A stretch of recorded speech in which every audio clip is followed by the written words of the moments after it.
Gracias por acompañarnos en su programa Acceso Directo, un espacio para divulgar el trabajo científico que hacen nuestros académicos e investigadores en Yucatán. Y para eso nos encontramos en el Laboratorio de Inmunología del Centro de Investigaciones Regionales Dr. Hideo Noguchi, de aquí de la Universidad Autónoma de Yucatán. Y vamos a conversar con la doctora Nayeli Loría Cervera y con la maestra Erika Ivette Sosa Viviano. Gracias por su tiempo. Y doctora Nayeli, ¿cómo está conformado el Laboratorio de Inmunología? Bueno, el Laboratorio de Inmunología se creó hace ya más de 40 años, encabezado por el doctor Fernando Andrade Narváez, quien ahora nos apoya como asesor externo. Está la maestra en ciencias Erika Sosa Viviano, que ella trabaja en el diagnóstico de leishmaniosis, asesora y apoya a estudiantes de pre y posgrado y se encarga del manejo y cuidado de una colonia de roedores que tenemos aquí en el laboratorio para hacer estudios experimentales sobre la leishmaniosis. Está también la química Karina López, que nos apoya también en la parte experimental directamente con los estudiantes, y pues una servidora como responsable del laboratorio de inmunología. ¿Cuál es la línea de investigación? ¿Qué investiga este laboratorio? Bueno, desde hace ya mucho tiempo el laboratorio estudia dentro del marco del programa de estudio, vigilancia y control de la leishmaniosis en la península de Yucatán. Nosotros hacemos, en colaboración con los servicios de salud del Estado, colaboramos haciendo el diagnóstico de la enfermedad. También trabajamos evaluando la respuesta inmune ante la infección con este parásito que causa la leishmaniosis, trabajando principalmente en modelos animales, en ratones, principalmente este roedor silvestre, que es un roedor endémico de la península de Yucatán y que funge como reservorio primario de este parásito. Y también hacemos investigaciones para buscar alternativas naturales en colaboración con el CICI para buscar y probar extractos de plantas que puedan funcionar como tratamientos para esta enfermedad. ¿Qué es la leishmaniosis, para empezar? Bueno, la leishmaniosis es una enfermedad que es causada por un parásito que se llama leishmania. Esta enfermedad se presenta en todo el mundo, en 98 países, incluyendo a México. La península de Yucatán es muy importante porque en conjunto los estados de Campeche, Quintana Roo y Yucatán presentan incluso más del 50% de los casos de leishmaniosis que ocurren anualmente en todo México. ¿Está concentrada la enfermedad en la península? Sí, es una de las principales áreas endémicas. El sureste de México también incluye, por ejemplo, Oaxaca, Tabasco, Chiapas y Veracruz. Pero la mayoría de los casos se concentran en la península de Yucatán. Esta enfermedad no es nueva, se conoce desde hace muchos años.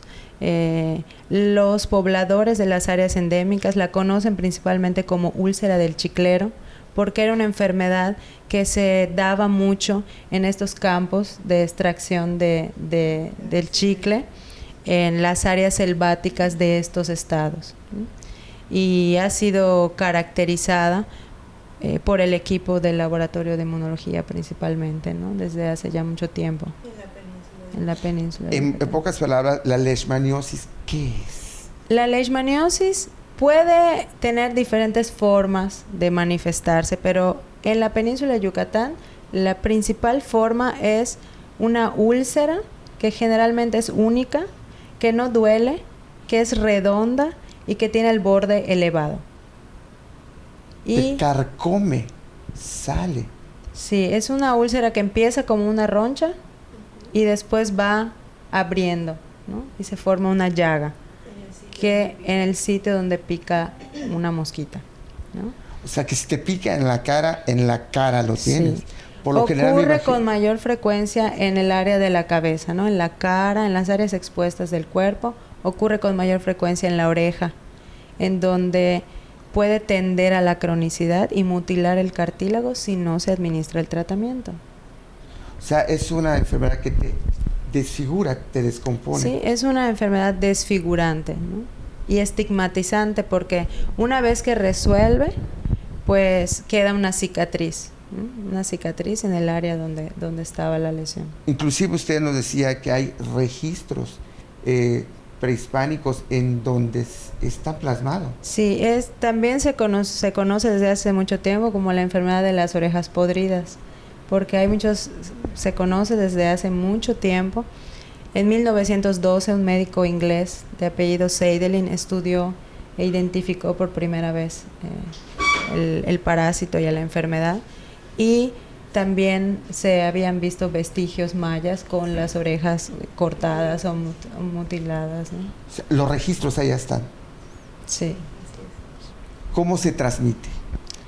La enfermedad se transmite por la picadura de una pequeña mosca que vive en las regiones selváticas, la selva mediana y alta de los estados de Campeche, Quintana Roo y Yucatán, principalmente, ¿no? ¿Es una mosca común y corriente? No es una mosca común y corriente. No es cualquier mosca. No es cualquier mosca, es una mosca del género Lutzomia, que generalmente la conocen como mala mosca o mosca chiclera. Vive debajo de las hojas de los árboles, pero de árboles muy grandes como el zapote, por ejemplo, ¿no? Y está ubicada en regiones selváticas, ¿no? Principalmente. Nos vamos a un corte comercial y regresamos. Vamos a hablar más sobre la leishmaniosis.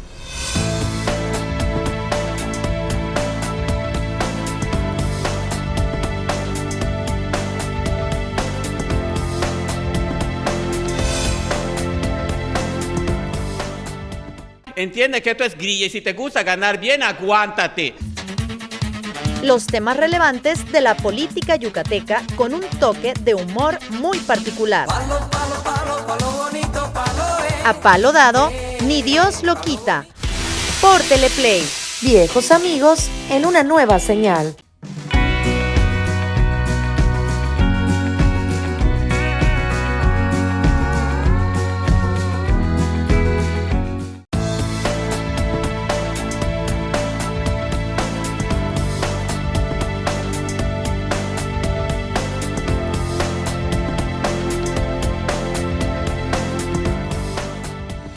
Gracias por seguirnos acompañando en su programa Acceso Directo, un espacio para divulgar el trabajo científico de nuestros investigadores y académicos. Nos encontramos en el Laboratorio de Inmunología del Centro de Investigaciones Regionales Dr. Hideo Noguchi, aquí en la UADY, y también estamos platicando con la maestra en Ciencias Erika Ivette Sosa Viviano. Maestra, ¿dónde se adquiere la enfermedad de la leishmaniosis? Bueno, como solo en la selva. Bien comentaba Nayeli, realmente en nuestra región, afortunadamente la transmisión es principalmente de tipo selvático. En otras partes del mundo, pues la transmisión es de otros tipos, ¿no? Es peridoméstica o incluso urbana. Pero en nuestra región, afortunadamente, es exclusivamente selvática. Y con el cambio climático y la deforestación, ¿no está afectando? No se ha comprobado científicamente aún, pero sí tenemos de la teoría de que los asentamientos humanos, las actividades humanas para hacer complejos turísticos, por ejemplo, abrir carreteras, pues modifican, ¿no? Y pudieran estar permitiendo que el vector estuviera acercándose un poco, ¿no?, a las regiones urbanas, ¿no? Tal vez, probablemente. ¿Se está dando esto en Yucatán? Pero no lo hemos comprobado. Necesitaríamos hacer pues estudios muy puntuales para poder demostrarlo. Pero eso sí, el humano cada vez se acerca. Más bien es esto, ¿no? El humano está es invadiendo. El que ingresa a las zonas selváticas, como ya dijo Nayeli, pues la transmisión es de este tipo selvático, donde está el insecto vector, el insecto transmisor. Entonces, si nosotros ingresamos a estas zonas selváticas, pues corremos el riesgo de ser mordidos por el vector y por lo tanto infectados. No te pica, te muerde. Muerde, porque es una mosca, no es un mosco, es una mosca, Como decíamos, no es una mosca cualquiera común, es una mosca muy particular, bien dijo Nayeli, del género Lutzomia. Es muy pequeña, aún más pequeña que un mosco, como del tercio del tamaño de un mosquito. O sea, casi no se ve. Casi no se ve. Cuando el insecto vector nos muerde, no nos damos cuenta, porque no nos pica como comúnmente no nos da comezón como cuando nos pica un mosquito. Lo único que nos queda es una pequeña mancha roja, como un puntito, como si fuera un confeti rojo en la piel. No forma roncha, es lisa la marca que deja la mordedura del vector. Entonces es muy pequeñita. Así es, muy pequeñita, es diferente al mosquito que comúnmente conocemos, ¿no? ¿Quién puede enfermarse? Bueno, como comentábamos, las personas que están o estamos en riesgo de enfermarnos somos todos aquellos que ingresamos pues a esas zonas selváticas donde está el insecto vector por diferentes actividades, ¿no? En nuestro caso, porque cuando hacemos alguna investigación, pues ingresamos a esas zonas, ¿no? Las personas que viven en las regiones rurales, porque tienen sus milpas y van a trabajarla, ¿no? Porque van a cortar leña. ¿En qué regiones? Principalmente lo que hemos estudiado pues son las regiones selváticas de Campeche y Quintana Roo y sur del estado de Yucatán. Recientemente pues estamos trabajando, como también comentó Nayeli, en el oriente del estado, en el municipio de Tinum y en Chancom, Yucatán, porque en el año 2015 surgieron reportes por primera vez de casos autóctonos en esta región, es decir, previamente no estaban reportados casos aquí, únicamente en el sur del estado de Yucatán, que colindan con regiones selváticas de Campeche y Quintana Roo, que son áreas altamente endémicas. ¿Cómo saber si tengo la úlcera chiclera? Hablábamos de los factores de riesgo. Si yo ingreso, tengo estas actividades en las que tengo contacto con regiones selváticas y pernocto en estas zonas, pues estoy en riesgo de ser picado. Y por lo tanto, si observo que tengo una úlcera de características muy particulares, como es la úlcera del chiclero. ¿Cómo es? Es una úlcera única normalmente en el sitio donde nos pica el insecto vector, generalmente muy bien definida, con bordes elevados, fondo hundido, indolora, y pues no debe tener alguna infección a menos de que haya sido manipulada. Si tenemos una lesión de estas características, pues podríamos sospechar de que es por leishmaniosis. Entonces, ¿qué es lo que tenemos que hacer? Pues acudir a que nos hagan el diagnóstico de certeza, donde nosotros en el laboratorio de inmunología realizamos las pruebas específicas para el diagnóstico de esta patología. ¿Qué pruebas son? Pues son pruebas parasitológicas, pruebas moleculares, principalmente, para hacer el diagnóstico. ¿Cuál es el tratamiento? El tratamiento son antimoniales pentavalentes que se administran de modo inyectado en la lesión o intramuscular, dependiendo del tiempo de evolución. Antimoniales pentavalentes. Es el compuesto activo del medicamento. El nombre comercial es Glucantime. Algo muy importante respecto al medicamento y que hay que recalcar es que una vez que nosotros hacemos el diagnóstico de certeza de la enfermedad, nosotros no proporcionamos el tratamiento, tenemos que remitir al paciente o informar a la Secretaría de Salud, puesto que esta es la única que cuenta y que puede aplicar y proporcionar este tratamiento, a donde cuando nos llega un paciente y le hacemos el diagnóstico, lo transferimos o lo canalizamos al centro dermatológico y ahí ellos con el diagnóstico que ya les hemos proporcionado, pues vuelven a hacer historia clínica del paciente para darle el tratamiento adecuado. ¿El paciente se convierte en reservorio? No es un reservorio. Es un huésped, está enfermo, pero no es un reservorio. Un reservorio, como el roedor del que contamos con una colonia, es un animal silvestre o doméstico que mantiene al parásito y es una fuente de infección para los insectos vectores, ¿sí? Es decir, si el vector toma al parásito de ahí, puede transmitirlo a otro. En cambio, el humano en nuestra región no es un reservorio. En otras partes del mundo sí, pero aquí afortunadamente no es así. Regresamos.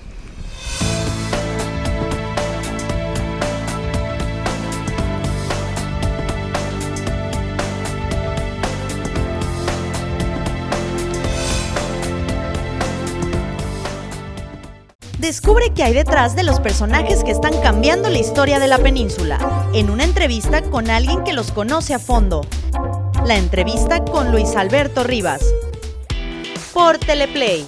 Viejos amigos en una nueva señal.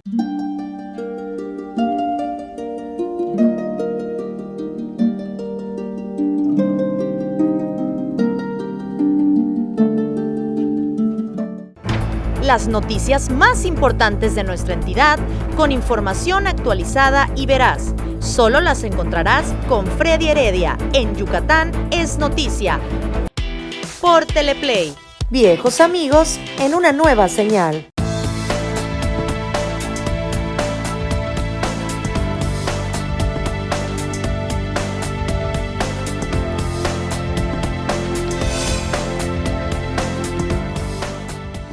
Gracias por acompañarnos en su programa Acceso Directo, y estamos en el Laboratorio de Inmunología del Centro de Investigaciones Regionales Dr. Hideo Noguchi de la UADY, y estamos hablando sobre la leishmaniosis y toda esta enfermedad, y para eso estamos platicando con las doctoras Nayeli Loría Cervera y con la maestra Erika Ivette Sosa Viviano.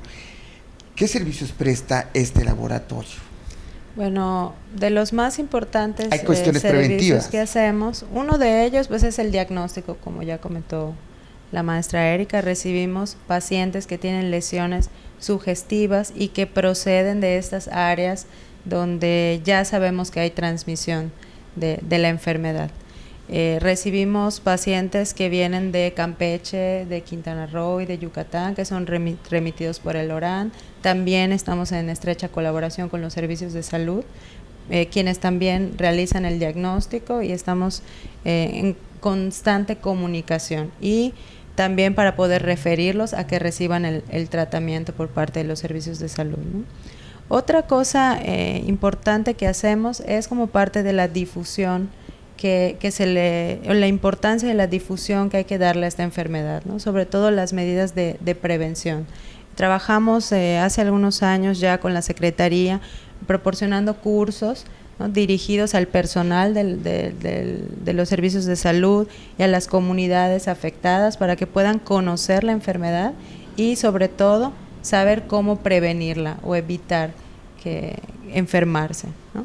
También recibimos estudiantes de prácticas profesionales, de servicio social y tesistas de pre y posgrado para que trabajen aquí en el laboratorio en las diferentes investigaciones que realizamos. Esas investigaciones que han dado a conocer, doctora.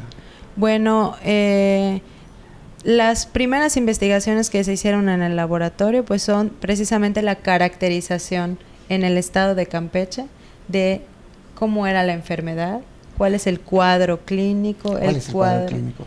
El cuadro clínico es lo que ya comentábamos, es una lesión ulcerada, generalmente única, redonda y de borde indurado o elevado. Esta lesión aparece únicamente en el sitio donde pica o donde muerde la mosca chiclera. Es una lesión que generalmente en el 40% de los casos, aquí particularmente en la península de Yucatán, se presenta en la oreja. Y también hemos caracterizado la respuesta inmunológica en pacientes con leishmaniosis cutánea localizada, en individuos asintomáticos, que eso es algo que no hemos platicado, pero que es otra forma de infección. ¿Qué significa esa infección asintomática? Son individuos que viven en el área endémica, ¿no?, que están en riesgo exponiéndose a la mordedura del vector, pero que no presentan estas lesiones de las que platicamos. Pero la tienen. Pero ¿no? Nosotros aplicamos una prueba que se llama intradermorreacción de Montenegro, que nos indica que han estado en contacto con el parásito, o sea, que están infectados, pero que no presentan las lesiones. Y hemos encontrado en los estudios que hemos hecho en el laboratorio un 19%, hasta un 25% de personas asintomáticas, que están infectadas, pero que no tienen lesiones evidentes de leishmaniosis. ¿Y esta infección hasta dónde? ¿Qué te lleva a la muerte? En el caso de la leishmaniosis cutánea localizada, no, es la forma más benigna de todas de las posibilidades que hay de la leishmaniosis. Afortunadamente es la que predomina aquí en México. Pero sí hay otras formas más agresivas, como la leishmaniosis mucocutánea, por ejemplo, que es muy frecuente en las regiones de Brasil, en donde se destruye el cartílago y la mucosa de la nariz. Y hay otra forma más grave que generalmente se presenta en Europa, por ejemplo, o en la India, que es la leishmaniosis visceral. Ahí el parásito invade órganos como el vaso y el hígado y llega hasta la médula ósea. Y ahí, si no se administra el tratamiento, puede causar la muerte, sobre todo en los niños. Las investigaciones que se están llevando a cabo en el laboratorio sobre la leishmaniosis han arrojado estos datos. ¿Se los están dando al sector salud?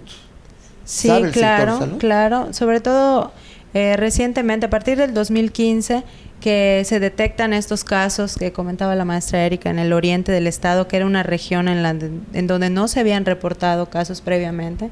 Entramos en contacto con la Secretaría y en estrecha colaboración para trabajar en estos municipios, específicamente el municipio de Tinum y de Chancón.